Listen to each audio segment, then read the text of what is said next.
Hey, make me a cup too? I was leaning on the counter, one hand on the island, watching the machine grind. It was early Phoenix light, the kind that turns the tiles pale. She didn't look up from her phone. Make it yourself. That's new, I replied. You're standing right there. Her thumb flicked the screen. You always do this. Command mode. Maybe try acting like a husband, not a foreman. That was a sentence about coffee. Yeah. And under it, control. I straightened up. Or we can keep this simple. Simple? With you? Please. She tossed the phone onto the counter, hard enough to bounce. You're so used to getting your way. I'm tired of it. I stared at the machine, gurgling. We weren't talking about coffee anymore. The air had that metallic taste of a road sign before a crash. All right, I said, picking up my keys from the fruit bowl. I'm not playing guessing games. If every question is a crime, I'll get some air. I headed for the door. Her voice followed, brittle and high. I'm pregnant. The keys clicked against my palm. I turned. Her hands shook a little, not theatrical, just stress. For a second, everything in me recentered. The lines on her face looked softer. We've been trying on and off for a while. That word hits a man like a sunrise. Are you sure? I crossed to her. You went in. Test at home. Doctor this week. I hugged her. A long one, steady. Okay, we're good. We're going to be good. If I'd known where that was headed, I'd have kept walking out that door. I drove to work with the kind of grin that makes strangers nod at you at red lights. In the parking lot, I posted one sentence. I'm going to be a dad. The replies started pinging. Old teammates, my sisters, Nate with a string of ridiculous celebratory emojis. I bought a box of cigars from a small shop near the office because my father did it that way, even if most people don't light them anymore. At lunch, I ducked into a bookstore, grabbed a baby name guide, and on my way back, I picked up a thin silver bracelet stamped Best Mom and a set of candles that smelled like orange peel and vanilla. I wanted to get home early and set it up on the dining table, dumb surprise or not, because men like me live for doing something concrete when we get big news. Build a crib, assemble a stroller, or at least lay out some small tokens with a note. At my desk, my boss, Barry, clapped me on the shoulder. Henley, you're going to be terrifying. Little league coach from day one. I'll just try not to mess up bath time, I told him. You're golden, he said, before lowering his voice. This'll steady everything. You too good. We will be, I answered, and meant it. Around 2, Lisa texted, you really posted already? I wrote back, yeah. Why? You want me to take it down? ... paused and vanished. Then, no, it's fine. Just fast. Fast. It's a line about hope, not a press release. Still, I let it pass. Pick your battles, my father taught me. Save the energy for when it counts. Bye, for I was cutting out early. Don't tell HR. I nodded to Barry. Tell them what? That you left to buy more baby gear? Go. The sun was still high when I pulled into our driveway. The neighbors across the street, Tom and Aaron, were dragging a cooler. Their little boy was chalking a crooked galaxy. I raised a hand. Aaron called. We're doing burgers Saturday. You two come. Count us in, I said automatically, picturing Lisa tasting lemonade with a half smile, hand on belly. I balanced the bags carefully, eased the front door open to keep the surprise intact, and stepped inside. Laughter. Female. 3 voices, one of them hers. The living room was around the corner. I stayed in the entryway because the moment felt private, like a scene you don't crash. One voice said something I didn't catch. Then Lisa, crisp and cutting through the room like a knife through thin rind. I'm pregnant by my ex, and my husband has no idea. Silence came like a dropped plate. I walked into the living room and set the bags on the table. Scented candles, bracelet box, baby names book, a paper sack with a lighter and a small note I'd scribbled in the car. Tonight, we start our news story. 3 women sat on the sectional. Sabrina, who runs on gossip like a car on gas. Heather, who does yoga and talks like a therapist. And my wife, who now smiled with a lip curl I didn't recognize. Repeat that, I said quietly. Sabrina's eyes went wide. Heather stared at her drink. Lisa shifted, trying for the throwaway shrug. It was a joke. Dark humor. You know how we mess around. Which part is the joke? I asked. The pregnancy or the father? Her eyes darted, left, right, left, like a sparrow trapped indoors. Don't do this. Answer the question. Heather stood, mumbling something about a forgotten appointment. Sabrina followed, grabbing her purse like it was on fire. The front door thudded. We were alone. Lisa tried to fill the space. We were just. I opened the bracelet box, looked at it a beat, then put it back in the bag. My hands were steady because it was the only thing that would keep me from shaking the whole house. Mark. No, I kept my voice level. I heard what I heard, Lisa. If there's something you need to tell me, now would be the time. She lifted her chin, eyes shiny, mouth set. You're overreacting. That's all. I picked up the bags. I'm not doing theater. I'm going out. We'll talk when you can stick to one story.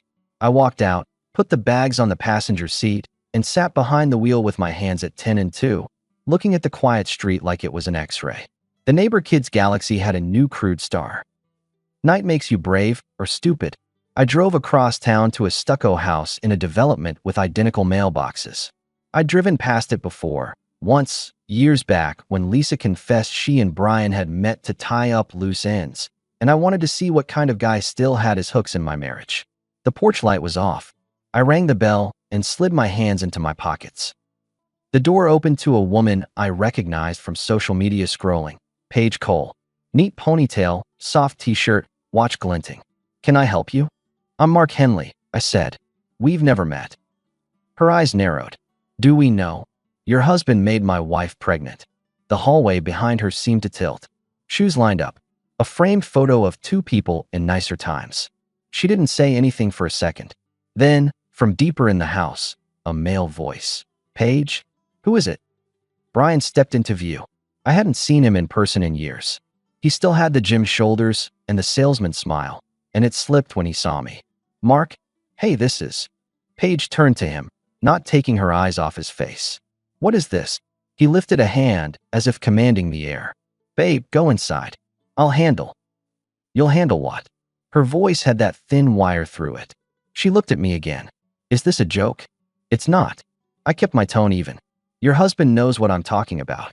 Brian tried for the breezy paternal tone he probably used with clients. Mark, come on, man, you can't just this is. He stopped because his wife was watching him like a microscope. People show you who they are under silence. The silence did my work. His pause confessed for him. Paige stepped away from the doorframe like the wood was hot. Get out, she said to him. Not me. Him. This is not the place, Brian muttered, reaching past her to push the door. I stepped back onto the mat. Not my place, I agreed. I delivered the message. I'm done here. Behind me as I hit the sidewalk, her voice started, furious, incredulous, too many years of trust collapsing into syllables.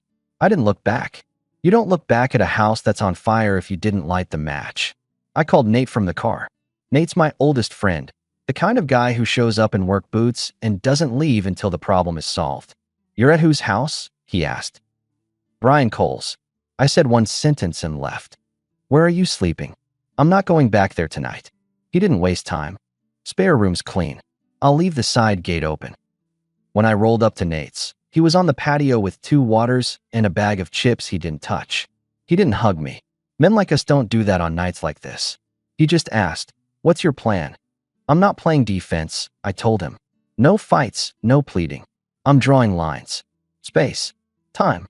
Money. Story. I'm not letting a rumor run my life. Good, he said. I'm with you. In the morning I sent Lisa a text.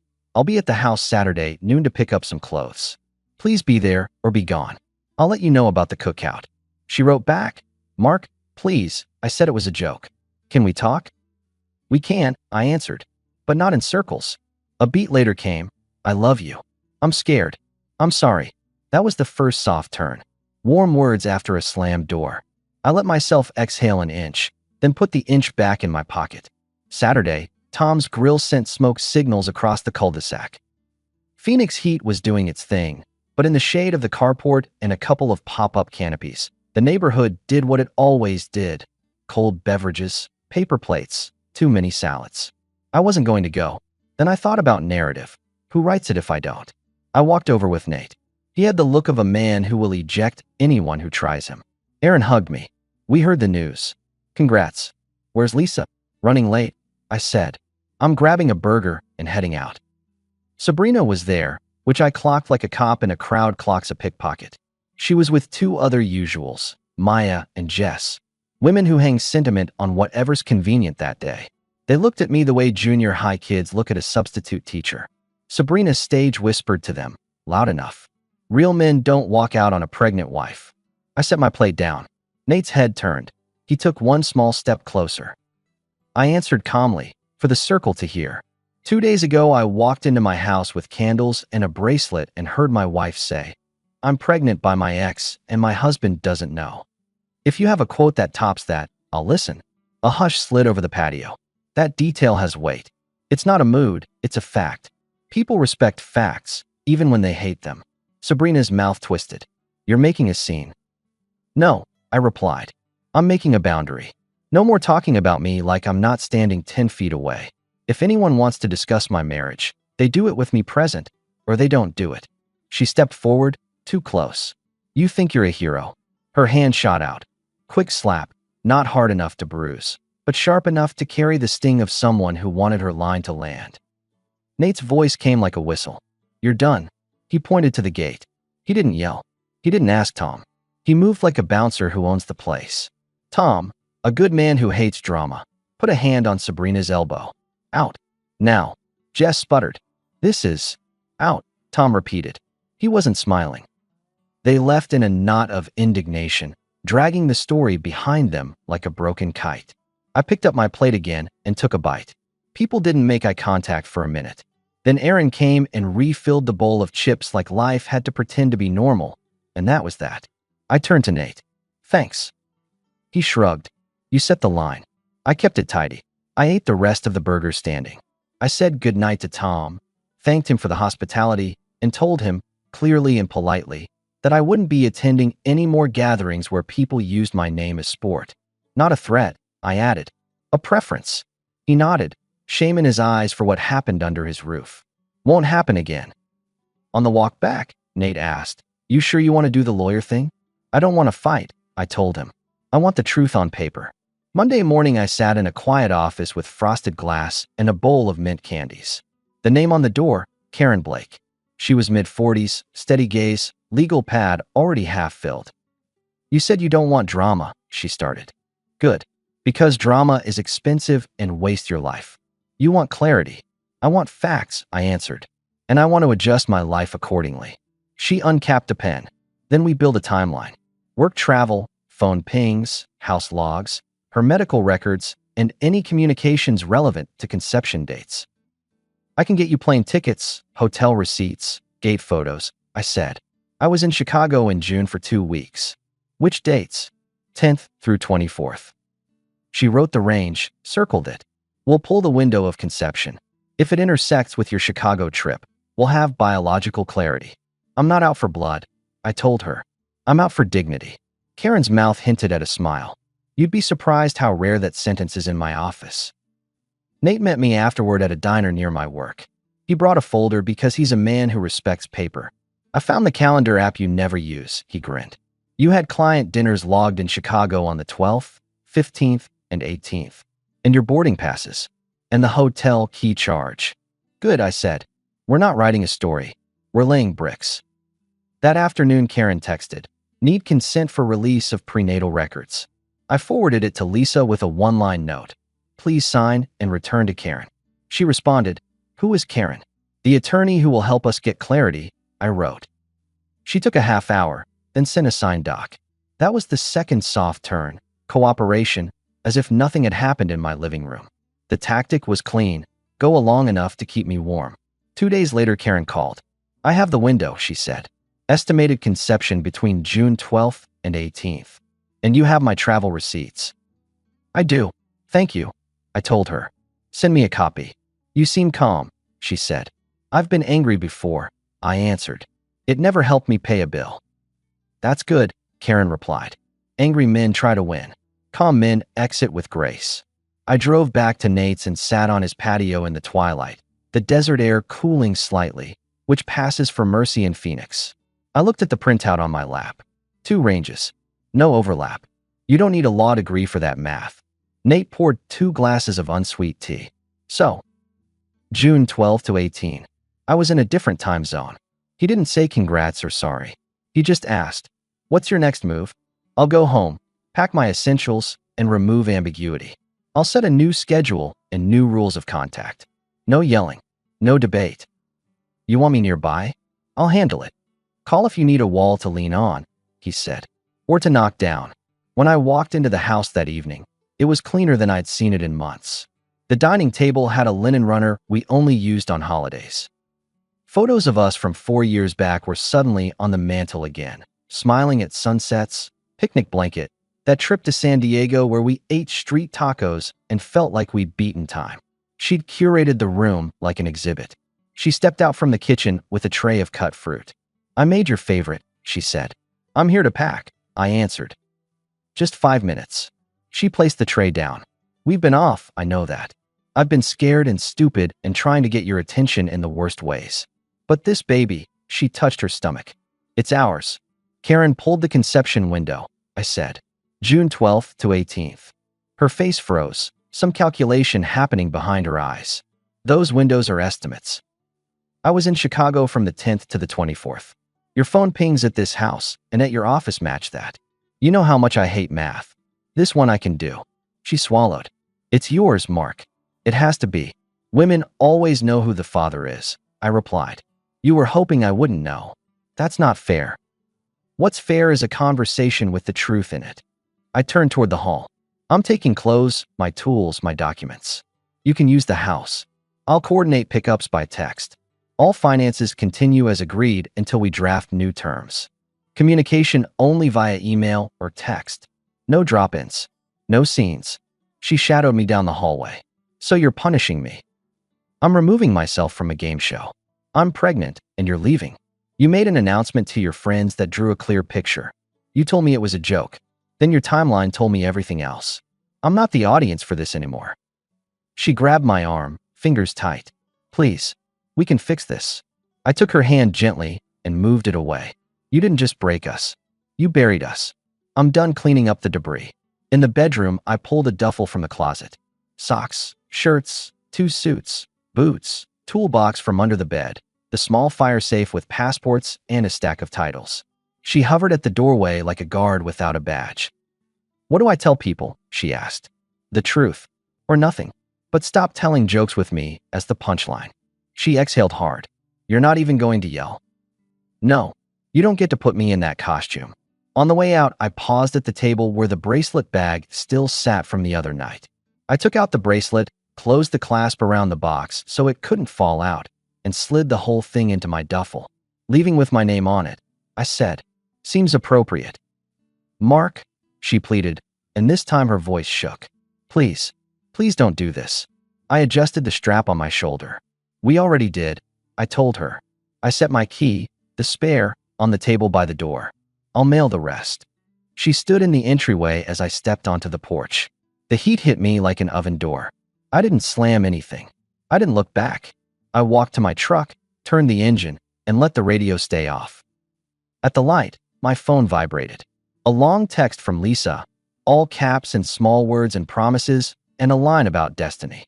I put the phone face down. That was my rule now. No answers in the car. No answers at night. No answers with heat behind them. Only daylight decisions. The next week had a new rhythm. I slept at Nate's. I drove to work. I met Karen once more to sign documents that would start the official unwinding. Divorce filings, a request to establish legal clarity on paternity, a temporary plan for bills. No theater, just signatures. At lunch, I went to the gym with Barry, who lifts like he's trying to outstare time. He didn't pry. He just racked the weights and said, "You good?" "I'm better than yesterday," I said. 2 days later, Paige Cole texted me from an unknown number. "I'm sorry for your part in our mess. I don't know what you want from me, but I won't be covering for him." I typed back, "I want nothing. Good luck." She wrote, "You too." Lisa kept trying the soft front. She sent a photo of a sonogram, blurry swirls, text overlay from the clinic. She wrote, "You sure you don't want to be at the next appointment?" It broke me a little that she thought parenting was a costume you could hand someone and tell them to wear. I answered, "Not my place." She responded, "You'll regret this." I didn't. I regret rain on days I schedule yard work. I regret buying cheap tools. I don't regret protecting my name. On Friday, I swung by the house during work hours to grab the rest of my boxes.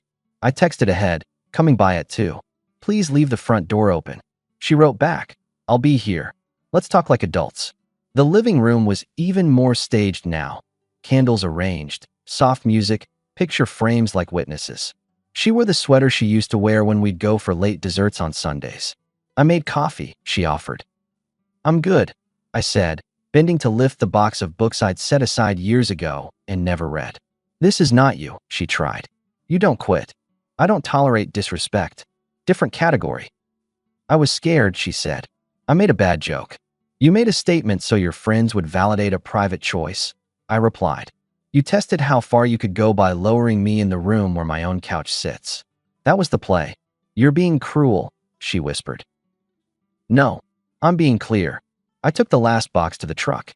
When I came back for my jacket and a drill set, she was by the door, eyes hard now, care flipping back to control because one didn't work. You won't find anyone who will put up with you, she spit.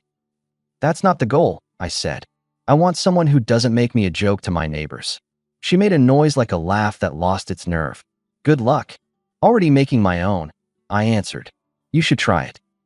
I left my garage door opener on the kitchen counter, beside a note that listed the utilities I'd keep paying until the end of the month and a plan for the dog we didn't have, because we always said next year. It was the closest thing to tenderness I could offer, a plan. When I closed the truck's tailgate, Tom was mowing his front lawn. He killed the engine and walked over, wiping his brow with the bottom of his t-shirt. You okay? He asked. I'm fine, I said. Keep your cookouts decent. He nodded. You deserve that. Everyone does, I replied, and pulled away. That was months ago. I'm telling this from a small townhouse I rented down in Awatuki with a garage that makes my tools look organized for the first time since 2009. There's a grill on the patio that actually gets used. There's a new pickup in the drive because I wanted one since I was 31 and kept talking myself out of it for other people's priorities. At work, Barry promoted me, said the way I handled my personal storm told him everything he needed to know about how I'd handle clients in rough waters. I hired a kid named Isaac to help me on weekends with small contractor jobs I used to do for favors. Now I charge market rate and pay the kid fair. I started seeing someone. Her name's Dana. She's not a replacement. She's her own person with her own life. And the first time we had a disagreement about a scheduling mix-up, she didn't make it a referendum on my character. She said, let's fix the calendar. And we did. She doesn't love speeches. She loves breakfast burritos at a spot near South Mountain, and she likes my bad habit of playing old rock too loud while we drive. Lisa's life. I hear things. I don't go looking, but people talk. Brian's marriage ended, unsurprisingly. He moved to a rental and started showing up less reliable on his job from what Nate's friend said. Lisa moved into a smaller place closer to her sister. Those are just facts. I don't celebrate them. I keep my head where my feet are. Sometimes I think about that morning in our kitchen, how quickly the weather changed from coffee to accusation. How a single line can tell you a whole novel if you're awake. I made mistakes in my marriage. I worked long hours. I got quiet when I should have asked better questions. But I didn't turn into a joke to earn love that wasn't there. If there's one thing I'd put on a plaque in my garage, it's this. Don't argue about your name. Protect it by how you move. By what you tolerate. By what you won't. On a Saturday now, I'll take the truck out toward the mountains, park at a trailhead before the heat becomes a blade, and walk. I don't tell the rocks my story. I don't know the sky explanations. I come home, clean the tools, answer Dana's text about dinner, and flip burgers on my own grill. When neighbors drop by, they talk about home repairs and kids' soccer schedules. Nobody slaps anyone. Nobody asks me to be the punchline. And when I see a man at a gas station staring at his phone with that stunned look, like he just read a message he can't unread, I nod to him. Not a pity nod, a respect nod. Because getting out clean is harder than staying, and pretending a lie is just a joke. I'm Mark Henley. I asked for a cup of coffee, and I got the truth instead. I'll take the truth. Every time.